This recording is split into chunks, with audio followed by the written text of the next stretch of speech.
Siamo lì. Ok, prova, sì. Good afternoon, everyone. Welcome to the Giangiacomo Feltrinelli Foundation for the final conference of the PED4ALL project.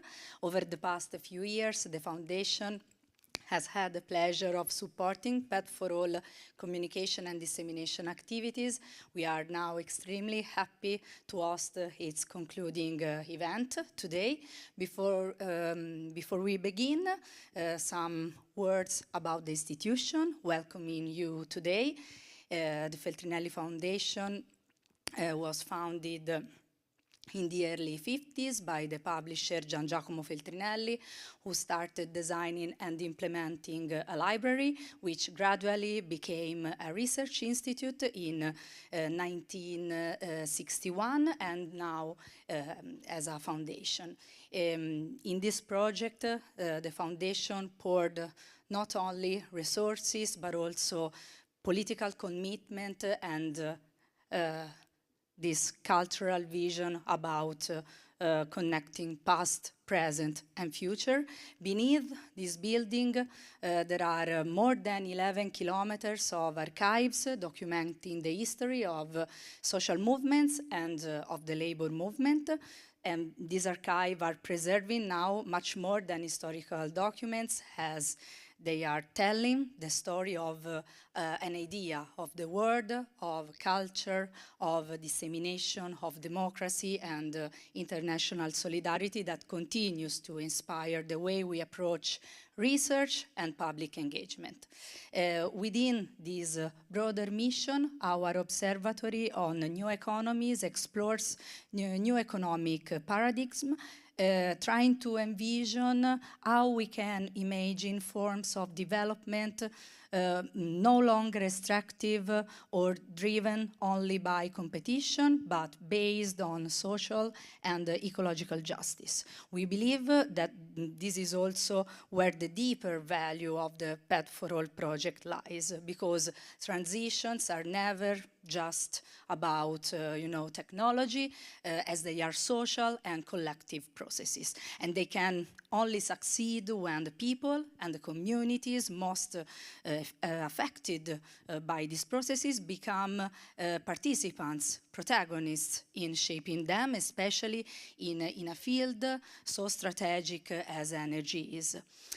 These are precisely the trajectories, the questions that today's conference will explore in depth. But before you begin, we wanted to offer you a broader perspective on territories in transition, on how territories change, and on the role of that communities in driving those transformations. So it's a pleasure to welcome the writer and journalist Fabio Deotto, who will open today's conference with his lecture titled Looking Forward, Territories in Transition, Communities in Action. Thank you for your attention and enjoy your journey in Milan.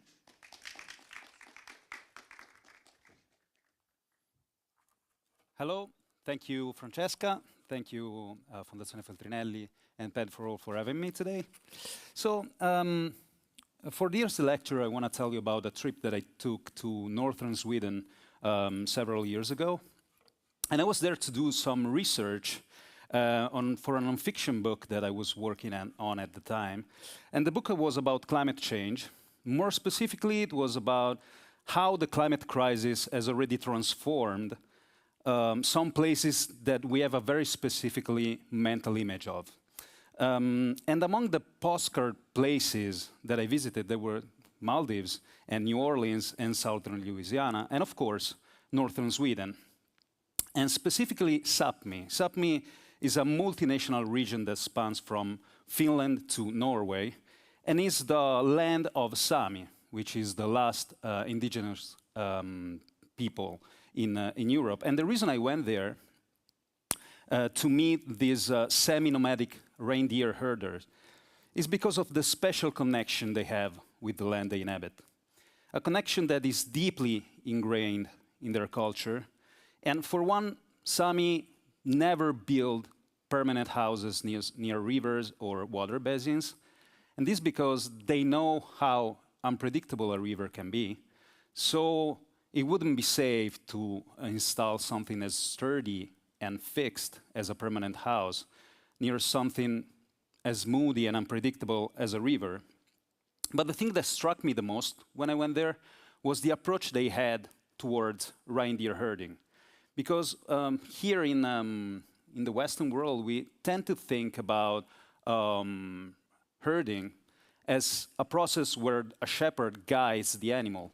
But you cannot do that with reindeers. And that's because reindeers go wherever they want. You can only follow suit. So in centuries and millennia, Sami people learned how to follow this path and these routes. But then climate change came and everything changed. Because before, they followed the reindeers up to the tundra in the mountains during summer for the calving season, and then back to the lowland taiga in winter once the calves had grown into adults. It was a safe cooperation enterprise. But after climate change arrived and precipitation pattern changed, and reindeer couldn't find food where they used to, they were forced to choose different paths that reindeer herders didn't know, and so they were exposed to a lot of risks. But this is only part of the problem, because along with the climate crisis came climate transition projects, and specifically wind turbines. And of course, we all know how much wind turbines are crucial for the transition and the sustainability of our world, but they can be extremely disruptive if their installation is not aptly planned with the quality and environmental protection in mind. So according to the data, roughly 89% of reindeer herding areas in Sapmi are already affected by some form of land encroachment, such as building or infrastructure. And so the pasture is fragmented and reindeer survival is at risk. And this happens because Sami don't own land. They just own reindeers and households. And which is curious if you think about it, because the word Sami itself in the Baltic languages means land. And when I spoke to one of their representatives of Sami herders, she told me this, and I'm quoting, "This is our land, and yet none of us would dare claim any right of ownership over it. It might sound strange to you, but there's no real contradiction, quite the opposite. Problems arise when someone else shows up, claims this land as their own, and start to devastate it. And there's the paradox. If you can't say this land is yours, how can you legally protect it?" So you must be wondering why I decided to begin my lecture in Sapmi and in northern Sweden. And the reason is that this long story about Sami reindeer herders is an example of what usually happens when energy transition clashes with environmental and community preservation. And usually when we think about transition and community, we are used to counterpose the two, as if they necessarily required some sort of diplomatic effort in order to coexist. But we should always be wary of dichotomies. And this one in particular is often a false one, because it's not transition versus community. It's transition done with or without community. So let's take one of the most known examples here in Italy, with wind farms in Sardinia. Since 2023, Sardinian grid operator received around 800 connection requests in 2 years for over 50 gigawatts capacity. And this is far more than the national targets call for. Sardinia is supposed to install just 6.2 gigawatt by 2030. And the response to this project was a grassroots mobilization of the local committees that accused this operation of green colonialism. And this culminated in October 2024 with the submission of roughly 211,000 signatures for the Protobello 24 Popular Initiative Law, which declare 100% of Sardinian territory unsuitable for such operations. But then the region came, and they opted for a different law that established that the eligible areas for this kind of operation should be only 1 to 2%. But then the Constitutional Court substantially struck down this law and reaffirmed that region cannot introduce such blanket bans. And this is where something curious started to happen, because this mobilization that started as a legitimate defense of the territory in part turned into something else. Many Sardinians now are moving away from a critical view of how the transition is being carried out toward an ideological rejection of the very principle of transition. And this narration led to fires an act of antagonism towards the idea of transition itself. And so we are seeing an uncritical defense of the territory as it is that prevents any conception even of transition.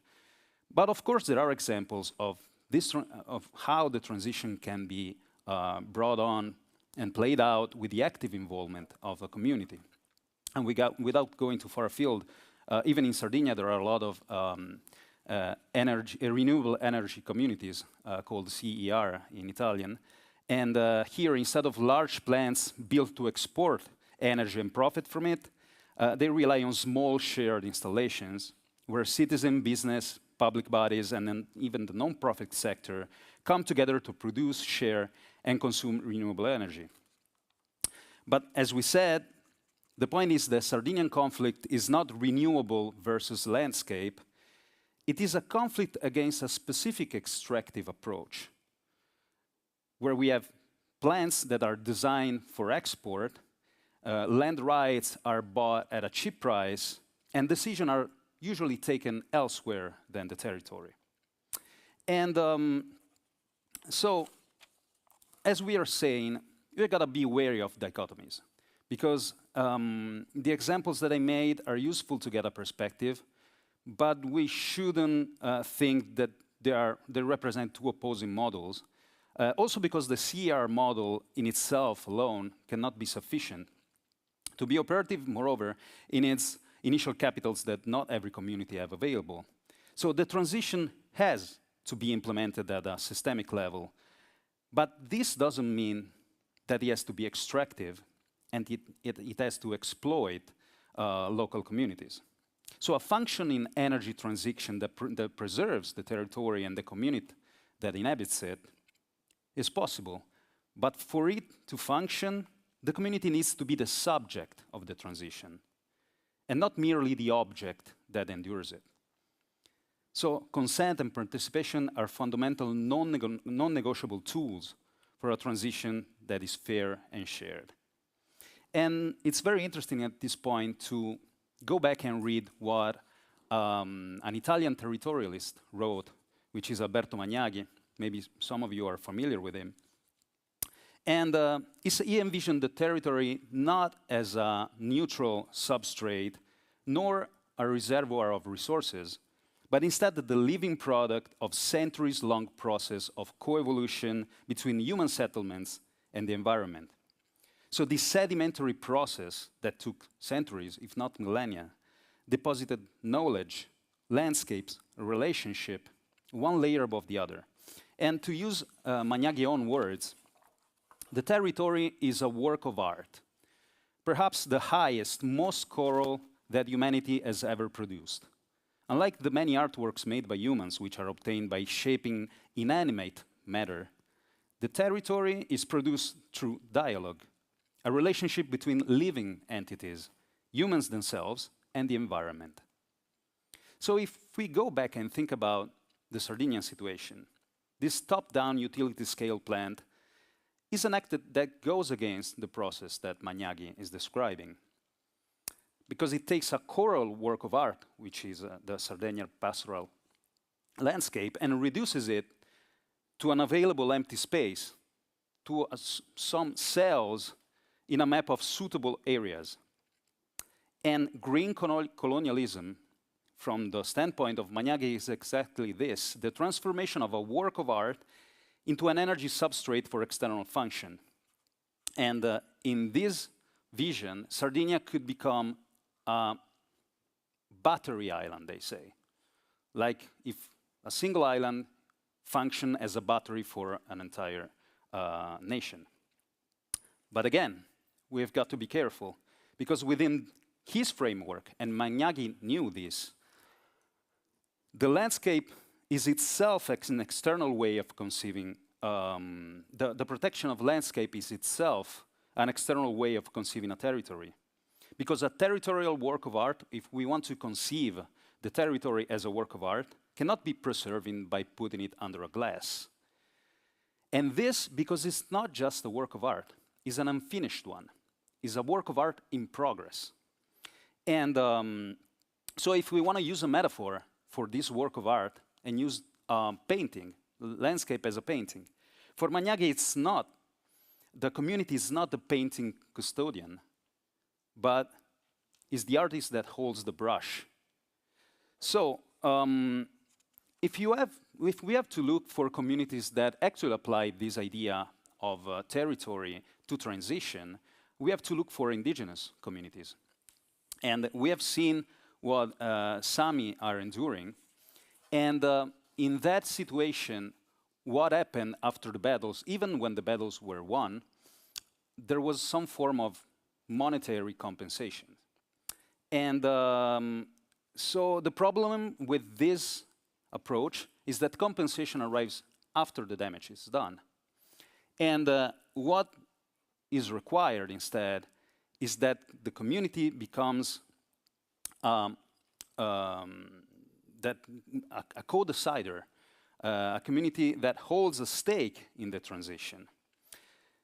And here we go to another place, another far distance place, which is Canada. In Canada, there are roughly 300 medium to large renewable projects who are co-owned or directly owned by indigenous communities. And over 20%, and the 20% of the whole of transition projects in the country are have involved indigenous communities in their planning.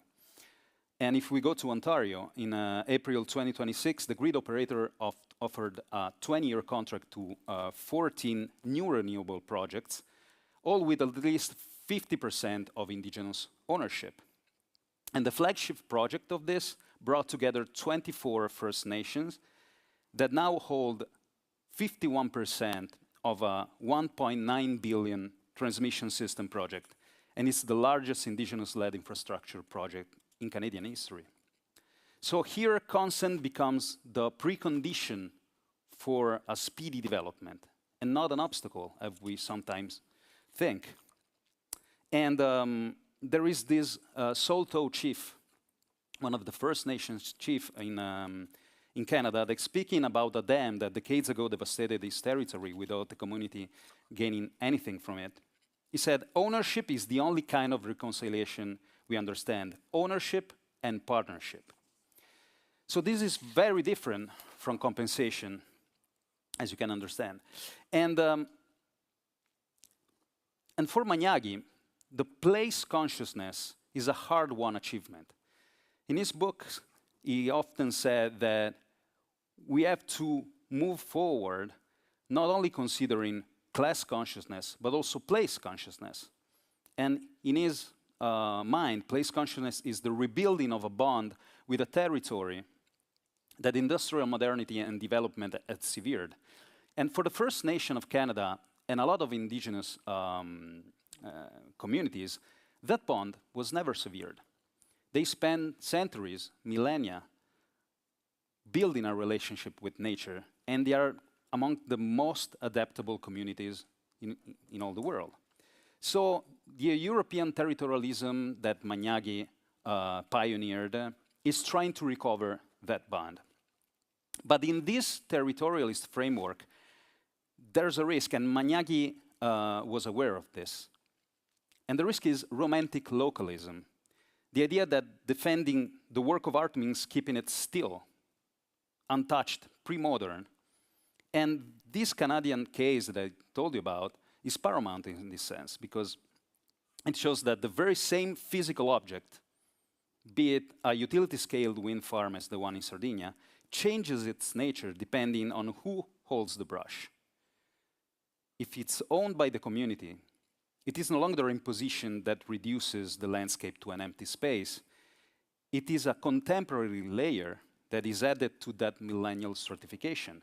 So the coral work is going on, and what the brush now paints are also wind turbines.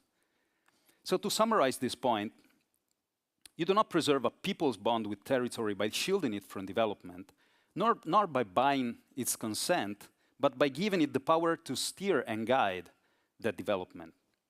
But there is another obstacle we need to overcome, because in some cases, the community participation is not enough, unless a shift in perspective is introduced and an extractive model is abandoned. And I'm speaking about a model that puts profit ahead of protecting the very ecosystem services that profit itself rests upon. So to close this talk, I want to go back to northern Sweden and Swedish Lapland, Sapmi, as we said. And this time a town called Kiruna. Kiruna is not a Sami town, it's not a Sami city. And it's a really peculiar town because it was founded in the year 900 to house the workers of a mine open in those same years that draws from the largest iron deposit in all Europe. So for over a century, the city and the mine developed a kind of symbiotic kind of existence. And but then, as the digging proceeded, the iron vein went toward underneath the city center, and so they had to dig and carve that the earth that was beneath the city center. And at that point, the resident found themselves experiencing firsthand the violence of the extractive exploitation. And when I went there, and it was 5 years ago, so now I think it's even worse. But I remember that when I was sleeping in the dead of night, I heard tremors. And tremors are due to explosions of the mining, because to mine the depth of the deposit, they have to blast explosives, but also from tremors that were due to the fact that the mountain was not stable anymore. So people from Kiruna can no longer live there. And this became clear in 2004. And in 2004, the community was asked to decide about this. So they had two options. They could close the mine, which wasn't exactly a viable option because the mine is crucial to the economy of the city. So they decided to move the entire town 5 kilometers east. And that meant to take 39 landmark buildings and physically move them to 5 kilometers to the east. And among them, there is this beautiful 100 years old church, which is voted one of the best buildings in all Sweden. And the rest of the buildings were demolished and now are being rebuilt in this new city. And what the community decided was to, okay, we have to build a new city. We will try and build the most sustainable city in the world, a marvel of sustainability, and using the geothermal energy from the profundity of the mine. And then in 2023, they discovered a new deposit of rare earth materials. And this led to two outcomes. The first is that it was required to extend the excavation area even further, creating even more disruption to Sami land. And on the other hand, it provided an even more solid and green alibi to justify what is actually the very opposite of what Magnaghi envisioned by territorialization. So Kiruna is the exact example of deterritorialization. And in Magnagi's word, this is the rupture of that co-evolutionary bond between community and environment. It is the moment when the territory ceases to be a living subject, a bearer of identity and knowledge, and is reduced to neutral support. So in this case, the community was deluded into believing to be the subject of transition, when in reality it is merely deciding on what terms to accept an extractive imperative. So what can we infer from all this? The conclusion can be that a viable, sustainable, and equitable energy transition must be done with the community and not against it. But it also needs to make sure that said community is a subject in the process and not a compensated, deluded object. And also one more thing, that if territory really is an unfinished and unfinishable work of art, then it will always matter who is holding the brush. Thank you very much.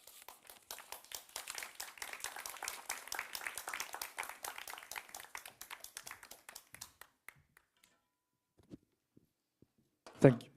It works? Yes. So